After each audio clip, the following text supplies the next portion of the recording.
2026ஆம் ஆண்டு நடைபெறவுள்ள தமிழக சட்டமன்ற தேர்தலை முன்னிட்டு தமிழக வெற்றிக் கழக தலைவர் விஜய் ஒவ்வொரு சனிக்கிழமையும் பல்வேறு பகுதிகளில் மக்கள் மத்தியில் பிரச்சாரம் செய்து வருகிறார். அதன் அடிப்படையில் இன்று நாமக்கல் மற்றும் கரூர் மாவட்டங்களில் அவர் பரப்புரை மேற்கொள்ள இருக்கிறார். நாமக்கல் KS திரையரங்கம் அருகில் காலை 8:45 மணிக்கும், கரூர் வேலுச்சாமிபுரத்தில் மதியம் 12 மணிக்கும் விஜயின் பிரச்சாரத்திற்கு போலீசார் அனுமதி வழங்கினர். இதனை முன்னிட்டு நாமக்கல் KS திரையரங்கம் பகுதி இன்று காலை முதலே தொண்டர்களால் நிரம்பியது. அதிகமான மக்கள் வருகையால் சேலம் நாமக்கல் சாலை காலை 8 மணி முதல் முற்றிலும் போக்குவரத்து நிறுத்தப்பட்டது. இதனால் மாற்றுப்பாதை வழியாக செல்லுமாறு போலீசார் வாகன ஓட்டிகளுக்கு அறிவுறுத்தியுள்ளனர். ஆனால் காலை 8:45 மணிக்கே விஜய் சென்னையிலிருந்து தனியார் விமானத்தில் திருச்சிக்கு புறப்பட்டார்.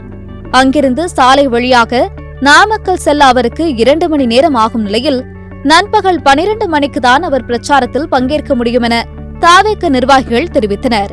இதற்காக நாமக்கல் மற்றும் கரூர் மாவட்டங்களில் விஜயின் பிரச்சார வாகனம் செல்லும் ஒவ்வொரு இடத்திலும் தொண்டர்களை ஒழுங்குபடுத்த தலா 300 தன்னார்வலர்களுக்கு முன்னதாகவே பயிற்சி அளிக்கப்பட்டது. இன்று காலை முதலே சீருடை அணிந்த தன்னார்வலர்கள் பணியில் ஈடுபட்டு வருகின்றனர். மேலும் தண்ணீர் பாட்டில்கள், ஆம்புலன்ஸ் வசதி, முதலுதவி மருத்துவ மையங்கள் என பல்வேறு ஏற்பாடுகள் செய்யப்பட்டுள்ளன.